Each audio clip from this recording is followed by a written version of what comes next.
Hi guys, welcome to new analysis video.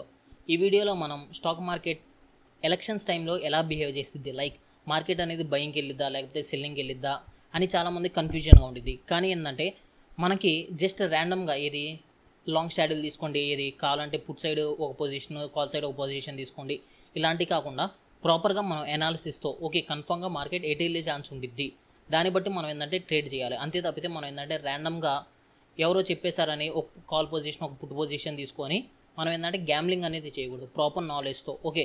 ఇప్పుడు first నా analysis ఇచ్చే ముందు ఫస్ట్ మీకు ఏంటంటే కొన్ని న్యూసెస్ అని చూపిస్తాను. ఓకే, ఆల్రెడీ ఇవన్నీ ఏంటంటే ఆల్రెడీ అందరూ మాట్లాడినయే.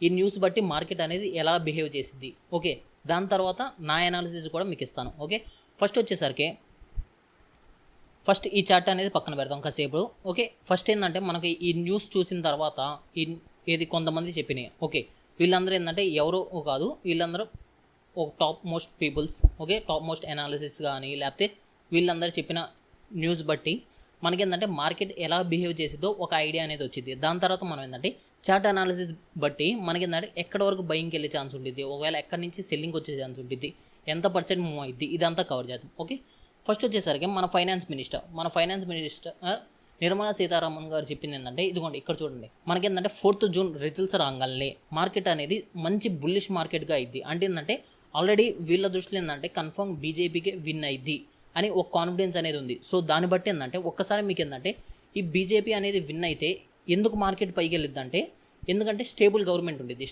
స్టేబుల్ గవర్నమెంట్ ఉంటే ఆల్రెడీ వాళ్ళు డిసైడ్ చేసినవి రన్ చేస్తారు. ఓకే, ఒకవేళ కొత్త గవర్నమెంట్ వచ్చింది అనుకోండి, వాళ్ళు ఏంటంటే చేంజెస్ చేస్తారు వాళ్ళ ప్లాన్స్ కావచ్చు లేకపోతే ఏదైనా. సో దానివల్ల మార్కెట్ అనేది అన్స్టేబుల్ అయ్యే ఛాన్స్ ఉంటుంది. కానీ ఇక్కడ ఏంటంటే ఆల్రెడీ బీజేపీ వచ్చిద్దని మనకి ఏంటంటే ఎగ్జిట్ పోల్స్ చూసుకున్నా, మీకు ఎగ్జిట్ పోల్స్ అయినా చూసుకోండి, ఎగ్జిట్ పోల్స్ చూసుకున్నా మీకు ఏంటంటే నియర్లీ నా దృష్టిలో ఏంటంటే 320 అబోవ్ సీట్స్ వస్తే చాలు అనుకున్నాను. కానీ ఏంటంటే మనకి నిన్న వచ్చిన ఎగ్జిట్ పోల్స్ ప్రకారం అయితే ప్రతి ఒక్కటి మినిమం 350 సీట్స్ అనేవి మినిమం ఇస్తున్నారు గ్యారంటీ. ఓకే, ఇది కన్ఫర్మ్ యాక్యురేట్ అని చెప్పలేం, కానీ ఏంటంటే నియర్లీ అయితే ఏంటంటే కన్ఫర్మ్ బీజేపీ వచ్చే ఛాన్స్ అనేది హై పర్సెంట్ అనేది ఉంది. సో దీన్ని బట్టి ఏంటంటే మనకి కన్ఫర్మ్ మార్కెట్ అనేది బుల్లిష్ వెళ్ళే ఛాన్స్ అనేది ఎక్కువ ఉంటుంది, ఎందుకంటే స్టేబుల్ గవర్నమెంట్ ఉంటుంది కాబట్టి. ఓకే, సో ఇక్కడ చూసుకుంటే మీకు నిర్మలా సీతారామన్ గారు చెప్పింది ఏంటంటే మంచి సాలిడ్ బుల్ మార్కెట్ అనేది ఉండిద్ది. సో వీళ్ళ ప్రకారం ఏంటంటే కన్ఫర్మ్ మార్కెట్ అనేది బయింగ్కి వెళ్ళే ఛాన్స్ అనేది ఉంటుంది. ఏది June 4th, అది ఎంత పర్సెంట్ వెళ్ళే ఛాన్స్ ఉంటుంది ఏంది అదంతా ఏంటంటే మనం డిస్కస్ చేద్దాం. ఓకే, దాని తర్వాత నెక్స్ట్ వచ్చేసరికి మార్క్ మోవర్స్. ఓకే, ఇతను వచ్చేసరికి మనకి ఏంటంటే వరల్డ్ బ్యాంక్ రిలేటెడ్ సంబంధించిన ఈయన వచ్చేసరికి ఈయన కూడా అంతే, ఆల్రెడీ ఏంటంటే మోడీ గవర్నమెంటే వచ్చిద్దని వీళ్ళు కూడా ఏంటంటే మనకి ఏంటంటే క్లియర్గా చెప్తున్నారు. ఓకే, వన్స్ మీకు ఏంటంటే వీళ్ళ దృష్టిలో కూడా ఏంటంటే మోడీ గవర్నమెంట్ వచ్చింది కాబట్టి వీళ్ళు చెప్పింది ఏంటంటే power sector and infrastructure sector వచ్చేసరికి ఎక్కువ ఫోకస్ చేయమంటున్నారు. ఎందుకంటే ఓకే, మీరు బీజేపీ మేనిఫెస్టో చూసుకున్నా మీకు ఏంటంటే పవర్ సెక్టార్ కావచ్చు, రైల్వే సెక్టార్ కావచ్చు, లేకపోతే కొన్ని సెక్టార్స్ అనేది స్పెసిఫిక్గా మెన్షన్ చేశారు. ఆ సెక్టార్స్ అది కన్ఫర్మ్గా మూవ్ అయ్యే ఛాన్స్ ఉండేది. దానిలో ఏంటంటే పవర్ సెక్టార్ ఒకటి, ఇన్ఫ్రాస్ట్రక్చర్ సెక్టార్ ఒకటి. ఓకే, మీకు వీటి మీద స్టాక్స్ కానీ ఈ పవర్ సెక్టార్ కావచ్చు లేకపోతే ఇన్ఫ్రాస్ట్రక్చర్ సెక్టార్ కావచ్చు, వీటి మీద స్టాక్స్ ఏమైనా కావాలంటే కింద కామెంట్లో మెన్షన్ చేయండి, దాని మీద స్పెసిఫిక్ వీడియో అనేది చేద్దాం. ఒకవేళ మీరు ఎంత తొందరగా కామెంట్ చేస్తే అంత తొందరగా, ఎందుకంటే మనకి ఎలక్షన్స్ ముందే ఈ వీడియో అనేది రిలీజ్ చేయాలి. ఓకే, సో దాని మీద కూడా వీడియో చేయడానికి ట్రై చేస్తాను. ఓకే, ఇక్కడ కూడా ఇతను చెప్పింది ఏంటంటే ఇతను కూడా సేమ్ అదే చెప్పేది, ఎందుకంటే కన్ఫర్మ్గా మోడీ గవర్నమెంటే వచ్చే ఛాన్స్ అనేది ఉండిద్ది. సో దీనివల్ల మార్కెట్ అనేది మళ్ళీ మంచి బయింగ్ మూమెంట్ అనేది జరిగే అవకాశం ఉండిద్ది అన్నారు. ఓకే, ఇక్కడ చూసుకోండి, ఇక్కడికి వచ్చేసరికి మీకు క్లియర్గా ఇచ్చేస్తారు. ఇదిగోండి, bullish on infra and power sectors. Okay, ఇదిగోండి, Modi government is returning to the power, bullish on infra and power sectors. Okay, వీళ్ళు కూడా క్లియర్గా చెప్పేశారు ఆల్రెడీ. ఓకే, నెక్స్ట్ వచ్చేసరికి ఇంకొక మెయిన్ మెంబర్. ఓకే, ఇతను వచ్చేసరికి మనకి వరల్డ్ బెస్ట్ అనాలిసిస్ట్ అనవచ్చు. ఇతను వచ్చేసరికి జెఫ్రీస్. ఓకే, జెఫ్రీస్ ఇతను కూడా చెప్పేది ఏంటంటే నియర్లీ 70% మోడీయే వచ్చే ఛాన్స్ అనేది ఉంది అని ఏంటంటే వీళ్ళు చెప్తున్నారు. సో దీన్ని బట్టి చూసుకుంటే మీకు ఒకవేళ మోడీయే వచ్చాడు అనుకోండి, మోడీ వస్తే మీకు ఏంటంటే కన్ఫామ్గా బయింగ్ మూమెంట్ అనేది ఎక్కువ వచ్చే ఛాన్స్ అనేది ఉండిద్ది. వీళ్ళు చెప్పిన ప్రకారం కూడా కన్ఫామ్గా బయింగ్ అనేది వచ్చే ఛాన్స్ అనేది ఎక్కువ ఉండిద్ది. ఓకే, దీన్ని బట్టి మీరు చూసుకుంటే మనకేంది ఇక్కడ ఇన్వెస్ట్మెంట్ మీరు చేసుకోవాలంటే ఓకే, ఇప్పుడు వీళ్ళందరూ చెప్పిన బట్టి కావచ్చు లేకపోతే ఎగ్జిట్ పోల్స్ బట్టి కావచ్చు లేకపోతే ఇంకా క్లియర్గా మీకు ఏంటంటే మోడీ కూడా చెప్పారు. మోడీ కూడా ఏంటంటే ఈజీగా మీకు ఏంటంటే మంచి బయింగ్ మూమెంట్ అనేది వచ్చే ఛాన్స్ ఉంటుంది. మోడీ కూడా కొన్ని స్పెసిఫిక్ సెక్టార్స్ కూడా మెన్షన్ చేశారు.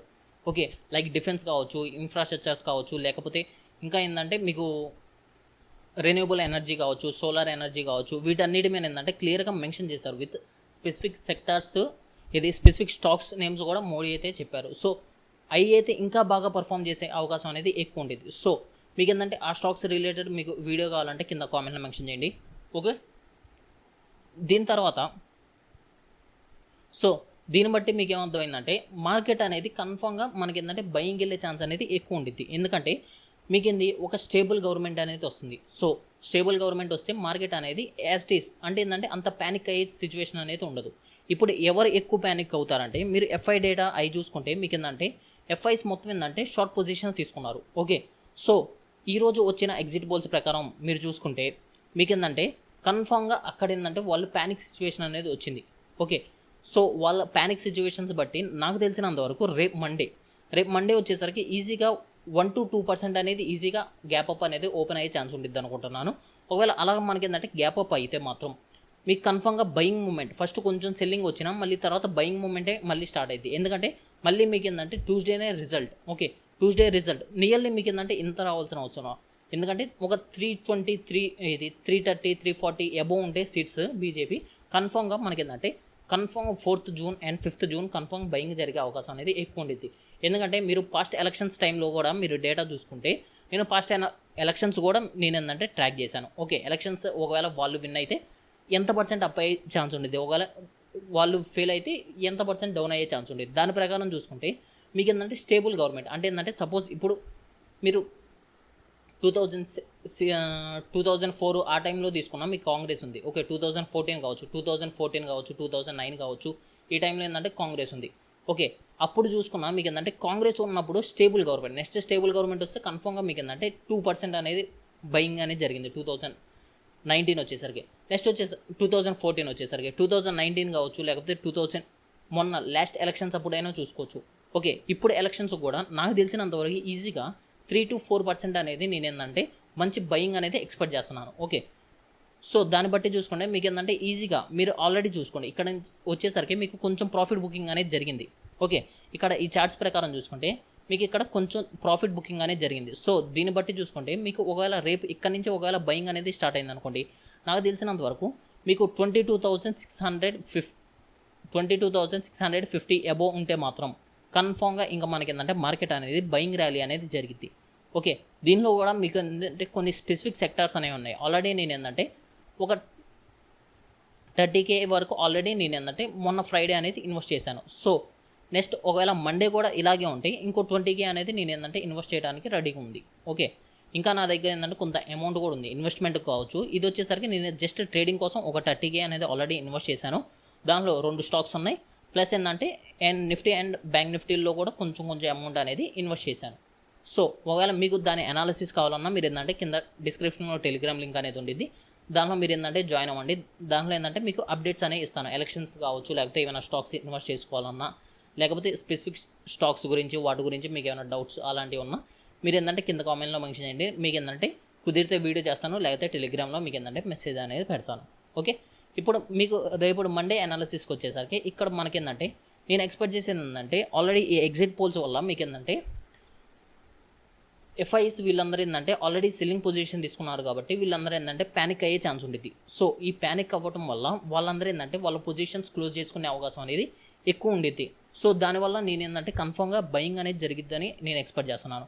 ఒకవేళ బయింగ్ అనేది స్టార్ట్ అయితే మీకు ఏంటంటే కనీసం ఈ 22,650 అబోవ్ ఉంటే మాత్రం ఓకే ఈ లెవెల్స్ అనేవి మార్క్ చేసుకోండి. ఒక్కసారి మీకు ఏంటంటే ఈ 22,650 అబోవ్ ఉంటే మాత్రం మీకు ఏంటంటే బయింగ్ అనేది ఎక్స్పెక్ట్ చేయవచ్చు. నేను వచ్చేసరికి కన్ఫామ్గా నేను ఏంటంటే ఇదిగోండి ఇక్కడ వరకు నేను ఏంటంటే బయింగ్ అనేది ఎక్స్పెక్ట్ చేస్తున్నాను. ఓకే, నేను ఏంటంటే ఇక్కడ నుంచి ఇదిగోండి ఈ ప్లేస్ వరకు కన్ఫామ్ బయింగ్ అనేది ఎక్స్పెక్ట్ చేస్తున్నాను. ఓకే, ఒక్కసారి మీకు ఏంటంటే ఈ ట్రెండ్ లైన్ అనేది బ్రేక్ అయింది అనుకోండి, ఈ అప్పర్ ట్రెండ్ లైన్ అనేది బ్రేక్ అయితే మాత్రం ఇంకా కన్ఫామ్గా 100% నేను ఏంటంటే బయింగ్ పొజిషన్స్కి ఇంకా యాక్యురేట్గా ఉండగలను. ఓకే, ఇప్పుడు వచ్చేసరికి నేను ఏంటంటే అగ్రెషన్గా ఏం లేదు, నేను ఏంటంటే కొంచెం ఎందుకంటే నాకు ఉన్న ప్రాఫిట్స్లోనే నేను ఏంటంటే ఇక్కడ ఇన్వెస్ట్ చేస్తున్నాను. ఓకే, ట్రేడింగ్ కావచ్చు ఏదైనా, అంతే తప్పితే నేనేం అగ్రెషన్గా అయితే వెళ్ళలేదు. ఎందుకంటే అగ్రెషన్కి వెళ్తే మాత్రం మీకు రిస్క్ అనేది పెరిగిద్ది. ఓకే, సో దీని ప్రకారం మీకు ఏంటంటే ఒక్కసారి మీకు ఏంటంటే ఈ 22,650 దాటితే ఇక్కడ నుంచి మీరు ఏంటంటే బయింగ్ అనేది ఎక్స్పెక్ట్ చేయొచ్చు. ఒకవేళ మీకు ఇదిగోండి, ఒకవేళ రేపు గ్యాప్ అప్ ఓపెన్ అయ్యి, ఓకే, ఇలా గ్యాప్ అప్ ఓపెన్ అయ్యి ఒకవేళ 22,600 కన్నా కిందకు వచ్చింది అనుకోండి, మీకు ఏంటంటే అప్పుడు కొంచెం ఆలోచించాలి. ఓకే, కొంచెం సెల్లింగ్ వచ్చే ఛాన్స్ అనేది ఉండిద్ది. అంతే తప్పితే ప్రాపర్గా సెల్లింగ్కి వెళ్ళిద్దని నేనేం చెప్పను. కన్ఫర్మ్గా వెళ్ళేది మాత్రం మ్యాక్సిమం కేసెస్లో బయింగ్కి వెళ్ళే ఛాన్స్ అనేది ఎక్కువ ఉంటుంది. ఓకే, ఇక్కడ చూసుకుంటే ఇది వచ్చేసరికి నిఫ్టీ లెవెల్స్ వచ్చేసరికి ఫస్ట్ వచ్చేసరికి 22,650. 1 minute ఇక్కడ రాస్తాను. ఫస్ట్ వచ్చేసరికి 22,650. ఓకే, ఇది ఫస్ట్ లెవెల్. నెక్స్ట్ వచ్చేసరికి 22,800. ఓకే, 22,800 నెక్స్ట్ లెవెల్ వచ్చేసరికి. ఓకే, ఈ 2 లెవెల్స్ దాటితే మాత్రం మీకు ఏంటంటే మీరు ఏంటంటే ఆల్ టైమ్ హై వరకు ఎక్స్పెక్ట్ చేయొచ్చు 23,000. ఒక్కసారి మీకు ఏంటంటే ప్రాపర్గా గవర్నమెంట్ ఫామ్ అయితే మాత్రం మీకు ఏంటంటే ఈ ఇయర్ ఎండ్ అయిపోయే లోపల మీకు ఏంటంటే ఆల్రెడీ చెప్పారు నియర్లీ ఒక 40,000 to 50,000 టచ్ అయ్యే అవకాశం అనేది ఉండిద్ది అన్నారు. ఓకే, అది ఎంతవరకు నిజమో అది ఇంకా ఏంటంటే క్లారిటీ అనేది లేదు. ఒకవేళ మీరు ప్రాపర్గా నిఫ్టీలో ఇన్వెస్ట్ చేసుకోవాలన్నా మీకు ఏంటంటే నిఫ్టీస్లో కూడా మీరు ఇన్వెస్ట్మెంట్ అనేది చేసుకోవచ్చు. ఒకవేళ మీకు నిఫ్టీలో ఎలా ఇన్వెస్ట్ చేయాలో ఏందో తెలియకపోతే కింద కామెంట్లో అనేది చెప్పండి. మీకు ఏంటంటే ఇవన్నీ అనాలిసిస్ చేయాల్సిన అవసరం లేదు. ఎందుకంటే ఓవరాల్గా మార్కెట్ చూసుకుంటే కన్ఫర్మ్గా బయింగ్ అనేది వెళ్ళిద్ది. సో మీరు ఏంటంటే జస్ట్ మీరు నిఫ్టీలో కూడా ఇన్వెస్ట్ చేసుకున్నారు అనుకోండి, నిఫ్టీలో ఇన్వెస్ట్ చేసుకుంటే మీకు ఆల్రెడీ ఈ మార్కెట్ పెరిగేకుంది, మీకు ఏంటంటే మీ పోర్ట్ఫోలియో కూడా పెరిగింది. ఓకే, ఇది వచ్చేసరికి నిఫ్టీ. అండ్ నెక్స్ట్ వచ్చేసరికి బ్యాంక్ నిఫ్టీ చూసుకుంటే బ్యాంక్ నిఫ్టీలో కూడా నేను మంచి బుల్లిష్గా ఉన్నాను. బ్యాంక్ నిఫ్టీ అయితే ప్రాపర్గా మనకేందంటే ఇదిగోండి, ఇక్కడ చూసుకుంటే మనకేందంటే ఇదిగోండి, ఇక్కడ బ్యాంక్ నిఫ్టీలో లెవెల్స్ వచ్చేసరికి ఆల్రెడీ నేను డ్రా చేశాను. బ్యాంక్ నిఫ్టీ ఫస్ట్ లెవెల్ వచ్చేసరికి 49,350. ఓకే, 49,350. నెక్స్ట్ లెవెల్ వచ్చేసరికి 49,680. Okay, around 49,600. Yes, 49,600. Next level వచ్చేసరికి ఆల్ టైమ్ హై. ఓకే, 49,000 అంటే 50,000 దాటితే మాత్రం నేనేంటంటే కన్ఫర్మ్గా ఇది 50,000 దాటిద్దని నేనైతే ఎక్స్పెక్ట్ చేస్తున్నాను. సో చూద్దాం ఏమైందో. ఓకే, దీన్ని బట్టి మనం ఏంటంటే అనాలిసిస్ అనేది, నా అనాలిసిస్ కూడా సేమ్ అంతే. మనకేంటంటే ఇది నా దృష్టిలో ఏంటంటే కన్ఫర్మ్గా ఈ లెవెల్స్ అనేది దాటే అవకాశం అనేది ఈజీగా ఉందని నాకైతే అనిపిస్తుంది. ఒకసారి మీకు ఏంటంటే ఈ ఎలక్షన్స్ మూమెంట్ అయిపోయిన తర్వాత మీకు కొంచెం పుల్ బ్యాక్ అనేది వచ్చింది మళ్ళీ. ఓకే, దాని తర్వాత మళ్ళీ బయింగ్ ర్యాలీ అనేది వెళ్ళింది. ఓకే, సో ఇది వచ్చేసరికి నా ఈ ఎలక్షన్స్ సంబంధించి అనాలిసిస్.